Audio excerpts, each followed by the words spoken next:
بسم اللہ الرحمن الرحیم محمد صلی علی رسول کریم۔ میرے قابل احترام بزرگوں دوستوں، یہ دیکھیں بار بار کیوں جمع کرتے ہیں اور بار بار ایک بات کیوں سناتے ہیں نا۔ ہمیں بعض دفعہ میں حرم میں نماز پڑھ رہا تھا تو ایک نوجوان میرے پاس آیا تو مجھ سے آ کے کہتا ہے سعید بھائی آپ تبلیغ والے ایک ہی بات سناتے ہیں کیوں؟ تو میں نے اس سے کہا تم بتاؤ تمہیں حرم کا قاری کون سا اچھا لگتا ہے؟ کہتا ہے شیخ سدیس بہت اچھے لگتے ہیں۔ میں کہا شیخ سدیس مغرب میں پھر سورہ فاتحہ سنائیں گے، ان کو کہنا کچھ اور سنا دیں، نعت سنا دیں جنید جمشید کی۔ تو ہم روزانہ سورہ فاتحہ سنتے ہیں، یہ کیوں ہر نماز میں سورہ فاتحہ، کیوں ہر رکوع میں وہی تسبیح، سجدے وہی تسبیح؟ انسان مٹی کا بنا ہے، مٹی کو روزانہ ہی پانی ڈالنا پڑتا ہے، روزانہ پانی ڈالنا پڑتا ہے، وہ مٹی کی ضرورت ہے، ہم مٹی کے بنے، روزانہ پانی ڈالو، اس میں ایک ہی پانی ڈالو، بار بار ڈالو، روزانہ سورہ یاسین پڑھو۔ جو روزانہ سورہ یاسین پڑھے گا صبح، سارے کاموں میں اللہ اس کی مدد کریں گے۔ جو روزانہ سورہ ملک پڑھے گا اس پہ قبر کا عذاب نہیں ہوگا۔ روزانہ روزانہ روزانہ۔ آج مسئلہ یہ دیکھو، اللہ نے حضرت محمد صلی اللہ علیہ وسلم کو جو اتنا اللہ سے کنیکٹڈ تھے کہ 24 گھنٹے آپ کا کنیکشن صرف ایک دفعہ اللہ سے کٹتا تھا جب آپ قضاء حاجت کے لیے جاتے تھے۔ وہاں قضاء حاجت کر کے کیا پڑھتے تھے؟ غفرانک، یا اللہ مجھے معاف کر دے، کیوں کوئی گناہ تھوڑی کیا ہے، میں تو اپنی ضرورت پوری کی، یا اللہ یہ جو میں نے قضاء حاجت کے وقت میں تیرے ذکر نہیں کر سکا اس کے لیے مجھے معاف کر دے۔ آپ سوتے میں بھی کنیکٹڈ رہتے تھے، آپ کا وضو نہیں ٹوٹتا تھا۔ آپ کو بھی اللہ قرآن میں کہہ رہا ہے، سورہ کہف کی آیت ہے، اے میرے نبی آپ بھی اپنے آپ کو ایسے محلوں میں بیٹھنے کا پابند بنا لیں جہاں لوگ صبح شام اللہ کا ذکر کرتے ہیں۔ اللہ کے نبی کو بھی صبح شام بیٹھنے کا حکم ہے، تو ہمیں یہ سارا حکم ہمارے لیے ہے، اور ہمیں فرمایا نبی کی اتباع کرو۔ تو آج ہم صبح شام کہاں ہوتے ہیں؟ صبح بستروں میں ہوتے ہیں اور شام کو کاروبار میں یا دکانوں میں ہوتے ہیں۔ تو اللہ کے نبی صلی اللہ علیہ وسلم فرمایا تم تھوڑی دیر فجر کے بعد، تھوڑی دیر عصر کے بعد اللہ کا ذکر کیا کرو، اللہ ساری ٹائم مینجمنٹ تمہاری اللہ ذمہ داری لے لے گا۔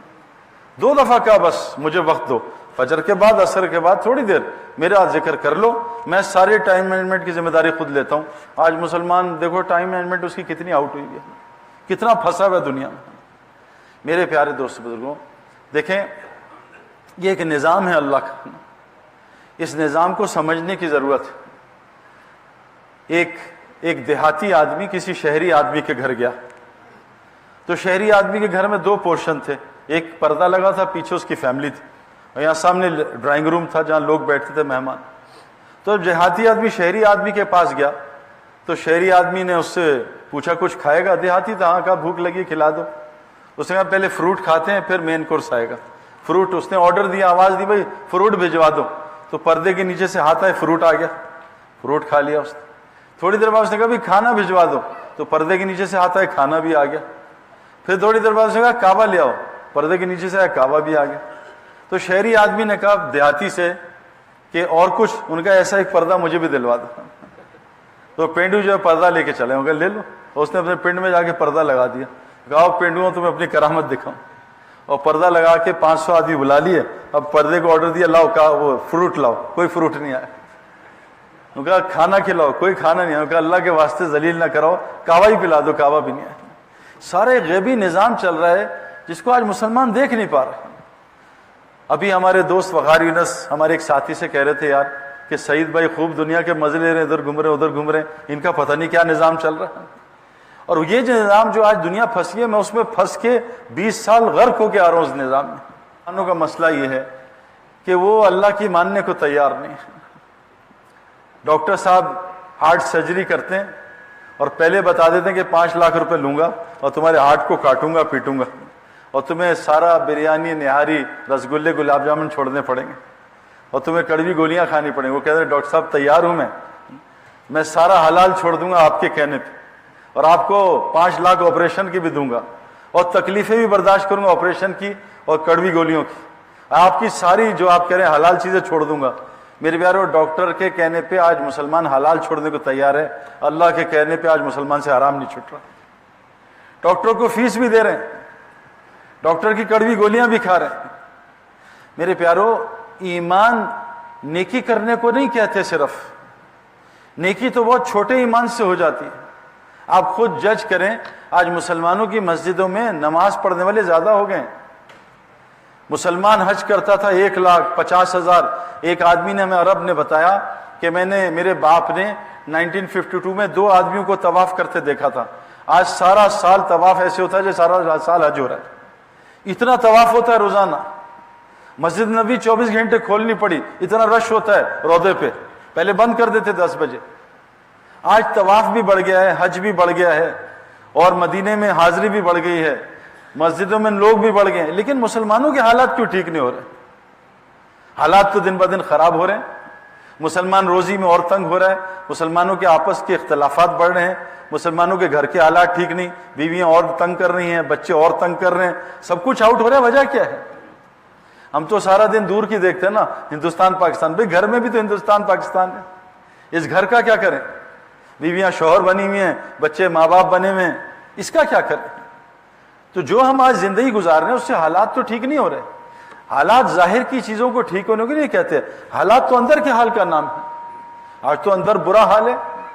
ہر جس مسلمان کو پکڑو بیچارہ وہ کسی نہ کسی دوائی میں ملوث ہے, کہ ڈاکٹر نے یہ گولیاں کھائی ہیں اس سے ڈپریشن کم ہوگا, یہ گولیاں دی اس سے یہ کم ہوگا. بیماریاں ہماری بڑھ گئی ہیں, جیلیں ہماری بھر گئی ہیں, پاگل خانے ہمارے بھر گئے ہیں, ہسپتال ہمارے اوور لوڈیڈ. کیوں؟ اس کی وجہ ہے میرے پیاروں کہ ہمیں اللہ تعالیٰ نے دنیا میں ایک ذمہ داری دے کے بھیجا ہے. ہمیں اللہ تعالیٰ نے ایک بڑے مقصد کے لیے بھیجا ہے, اور ہم نے اللہ کے پاس لوٹ کے آنا ہے. جو سب سے بڑی غلطی مسلمان یہ کر رہے ہیں, اللہ نے مسلمان کو دنیا میں مرنے کے لیے بھیجا, یہ جینے کی کوشش کر رہے ہیں. جو مسلمان دنیا میں جینے کی کوشش کرے گا اللہ اسے مار دیں گے. اس کو ہر جگہ ماریں گے, گھر میں بھی ماریں گے, باہر ملکوں میں بھی ماریں گے. ساری دنیا مسلمانوں کی کٹائی پٹائی ہو رہی ہے. کیوں؟ کہ اللہ نے دنیا میں جینے کے لیے بھیجا ہی نہیں ہے. میں نے تمہیں مرنے کے لیے بھیجا ہے. الذی خلق الموت والحیات, تم مرنے کی محنت کرو, میں تمہیں حیات دوں گا, اور اس حیات کا نام اللہ نے حیات طیبہ رکھا ہے. میں تمہیں دنیا میں جنت کی زندگی برساؤں گا, لیکن تم مرنے کی تیاری کرو. آج سارا دن 24 گھنٹے سچ اپنے دل سے پوچھیں, ہم مرنے کی تیاری کر رہے ہیں, جینے کی تیاری کر رہے ہیں؟ صرف اپنے سے پوچھ لیں. میں نے تو میرے پیاروں جینے کی تیاری کرنے والوں میں پوری دنیا پھر لیے, ایک آدمی کو کامیاب ہوتے نہیں دیکھا کسی فیلڈ کا. مجھے ایک آدمی ملتا, میں کبھی اس کام میں نہ آتا. مجھے ایک گروپ بھی ملتا کہ ہم کامیاب ہو گئے, دیکھو اس لائن سے, میں کبھی یہاں نہ آتا. پوری دنیا ٹریول کر کے دیکھ لیے, جو جینے کی کوشش کر رہے ہیں, بہترین جینے کا نقشہ بنایا, موت سے پہلے مر گئے. اور جو مرنے کی محنت کر رہے ہیں, مرنے کی کوشش کر رہے ہیں, اللہ تعالیٰ نے ان کو حیات طیبہ دنیا میں دی ہے. بہترین سکون والی بے خوف زندگی. ساری دنیا ان سے محبت کرتی ہے. رزق کریم اللہ ان کو دے رہے ہیں, دعائیں ان کی قبول ہوتی ہیں. وہ محنت کچھ اور ہے, اور ہم کسی اور محنت میں لگیں. پہلا ہمارا مسئلہ, ہم بڑے غلط ٹریک پہ ہیں میرے پیاروں.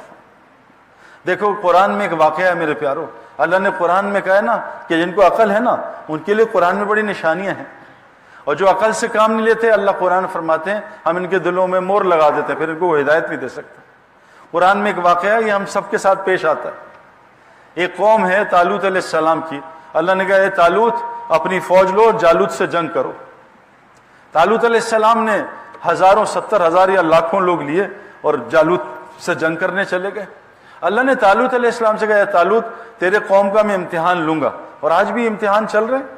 امتحان کیا ہے کہ اللہ نے نبی کے ذریعے خبر دی, ہماری خبر قرآن اور حدیث ہے, اور اللہ نے ہمیں نظر بھی دی ہے. اب نظر اور خبر کا جنگ چل رہی ہے پوری دنیا میں. نظر دکھا رہی ہے کہ زکوٰۃ سے مال کم ہوتا ہے, خبر بتا رہی ہے زکوٰۃ سے مال کی حفاظت ہوتی ہے. نظر بتا رہی ہے صدقے سے مال کم ہو رہا ہے, خبر بتا رہی ہے اللہ کی قسم صدقے سے مال بڑھتا ہے. یہ نظر اور خبر کی جنگ موت تک چلے گی, اور نظر انسان کو دھوکہ دیتی ہے. اللہ قرآن میں فرماتے ہیں کہ دنیا کی مثال ڈیزرٹ کی طرح ہے. جب انسان ڈیزرٹ کی طرف جاتا ہے, اس کو دور پانی نظر آتا ہے, یہ پانی لینے چلتا ہے, جیسے جیسے قریب جاتا ہے پانی اور دور ہوتا جاتا ہے. یہ دنیا میں لگا ہے کامیابی میں, جیسے جیسے کامیابی کی طرف جاتا ہے کامیابی اور دور ہو جاتی ہے, اور دور, اور یہ چلی جا رہا ہے چلی جا رہا ہے. پاکستان سے شروع ہوا تھا دبئی, دبئی سے امریکہ گیا, امریکہ سے آسٹریلیا پہنچا, پھر چائنا گیا, یہ دور ہی ہو جا رہا ہے, اسے کامیابی نہیں مل رہی. پوری دنیا پھر رہی ہے کامیابی کے چکر میں. تو طالوت علیہ السلام کو اللہ نے کہا طالوت ہم تمہاری قوم کا امتحان لیں گے, ان کو پیاس دیں گے, ان سے کہنا پانی نہ پئیں, بہت زیادہ پیاس لگے تو اتنا پی لیں جتنا ہاتھ میں آتا ہے, بس ضرورت کا پی لیں.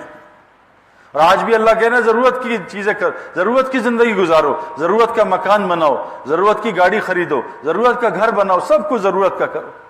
تو طالوت علیہ السلام کی قوم میں لوگ نکلے، اب ان کو پیاس لگی، رستے میں اللہ نے امتحان لینا تھا، تو رستے میں اللہ نے میٹھے پانی کی نہر جاری کر دی، میٹھے پانی کی نہر۔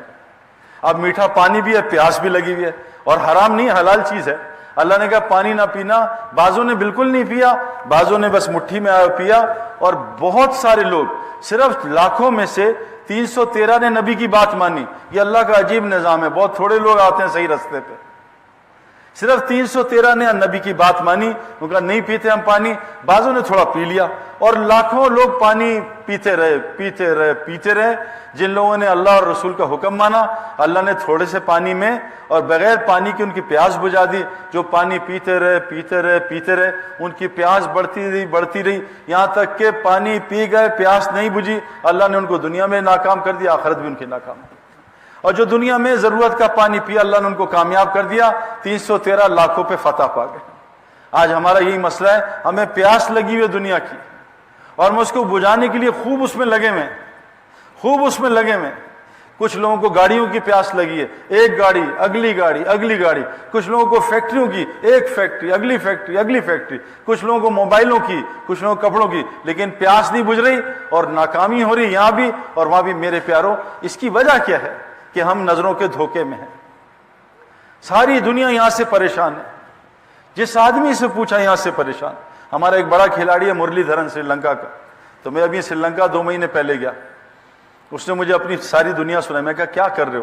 اس نے کہا سعید میں یہ بنایا وہ بنایا، پراپرٹی کا کام بھی کر رہا ہوں، فلاں بھی، خوب پیسے بنا رہا ہوں، کرکٹ سے زیادہ پیسے کما رہا ہوں، اور میں چیریٹی کا نیک کام بھی کر رہا ہوں، میں نے یوں انسٹیٹیوٹ کھولا ہے، وہ کر رہا ہوں۔ میں کہا تو نے مجھے 1 گھنٹہ سب کچھ سنایا، مجھے بتا تو نے سب کچھ بنا لیا، اس جگہ کا کیا حال ہے؟ اس نے کہا یہ تو بہت برا حال ہے، کون سا دنیا کا ڈرگ نہیں ہے جو میں نہیں لیتا ہوں اس کو سکون کے لیے، ہر دوائی کھاتا ہوں، مجھے سکون کیوں نہیں ملتا؟ پھر میں نے 1 گھنٹہ اس سے بات کی۔ ساری دنیا یہاں سے پریشان ہے، اس کو سکون نہیں ملا، کیوں؟ غلط رستے پہ ہے میرے پیاروں۔ آپ یہاں سے میلبرن روڈ جاؤ، ڈرائیو کرو بائی روڈ، 10 گھنٹے کا سفر ہے، اور رستے میں کنسٹرکشن ہو رہی ہو، وہ آپ کو ڈیٹور ڈال دیں اور آپ غلط نکل جاؤ اور نیویگیشن میں پھنس جائے، اب آپ پھر رہے ہیں 4-5 گھنٹے، روڈ ہی نہیں مل رہی میلبرن کی، آپ کا دل بے چین ہوگا۔ آج مسلمان کے ساتھ کیا ہوا؟ یہ دنیا کے دھوکے میں غلط روڈ پہ نکل گیا، انہوں نے کہا ادھر آ جاؤ ادھر آ جاؤ، کوئی ادھر نکلا وہ ادھر، وہ رستے سے ہٹ گیا۔ اب ساری دنیا کے انسان یہاں بے چین ہیں۔ اللہ نے قرآن میں بیان کیا، اے میرے نبی ان سے کہہ دو قل ھذہ سبیلی ادعو الی اللہ، ان کو بتاؤ ان کا روڈ یہ ہے، ھذہ سبیلی، یہ روڈ ہے ان کا، کیا؟ ادعو الی اللہ، لوگوں کو اللہ کی طرف بلانا، علی بصیرۃ، اور پورے یقین کے ساتھ بلائیں، اسی روڈ میں ان کی دنیا آخرت بنے گی۔ بعضوں کو شک ہوتا ہے نا، ہمیں بھی تھا کہ یار اگر ہم نے دین پہ آ گئے تو دنیا کہاں جائے گی؟ اللہ کی قسم میں نے آنکھوں سے ایک آدمی کو دیندار بنتے ہوئے اس کی دنیا کم ہوتے نہیں دیکھی، سینکڑوں گنا بڑی ہے میرے پیار۔ اللہ کہہ رہے قل ھذہ سبیلی، یہ تم لوگ یہ روڈ باطل کے کہنے کے چکر میں آنکھوں کے دھوکے میں ادھر لگ گئے ہو، کوئی ادھر لگ نہیں، تمہاری کامیابی اس رستے میں، ھذہ سبیلی، کام دیا ادعو الی اللہ، لوگوں کو اللہ کی طرف بلانا، اللہ بصیرت، پورے یقین سے بلاؤ، اللہ تمہاری دنیا بھی بنائے گا، تمہاری آخرت بھی بنائے گا۔ انا ومن اتبعنی، یہ تمہارا بھی رستہ ہے نبی، اور جو تم کو نبی مانتے ہیں ان کا رستہ کیا ہے؟ تمہاری اتباع کریں۔ اللہ قرآن میں کہہ رہے ہیں کہ صحابہ یہ پوچھتے ہیں کہ اللہ ان سے محبت کرتے ہیں، ان سے نبی کہہ دو قل ان کنتم تحبون اللہ، یہ تم سے سوال کرتے ہیں، یہ دعویٰ کرتے ہیں یہ مجھ سے محبت کرتے ہیں، ان سے کہہ دو فاتبعونی، یہ تمہاری 100% کاپی کریں، شکل تمہاری طرح، لباس تمہارا بالکل۔ حضرت محمد صلی اللہ علیہ وسلم مجمع میں بیٹھے ہوتے تھے، ایک نیا آتا تھا دیہاتی عربی، وہ پوچھتا تھا اے نا محمد، تمہیں محمد کون ہے؟ کوئی نظر ہی نہیں آتا، سب کی ایک جیسے شکلیں، سب کا لباس ایک جیسا، سب کی حالت ایک جیسی۔ آج مسلمان ایک جیسا لگتا ہی نہیں۔ اللہ قرآن میں کہہ رہے ہیں اگر جو چاہتا ہے اللہ اس سے محبت کریں، اور تم اپنے دعویٰ کر رہے ہو کہ تم سے اللہ سے محبت کرتے ہو، تمہیں اللہ کی محبت کی نشانی کیا؟ فاتبعونی، تم بالکل پوری کاپی کرو میرے نبی کی، تو میں کیا کروں گا؟ یحببکم اللہ، اللہ بھی تم سے محبت کرے گا، ویغفر لکم ذنوبکم، تمہارے سارے پچھلے گناہ معاف کر دے گا۔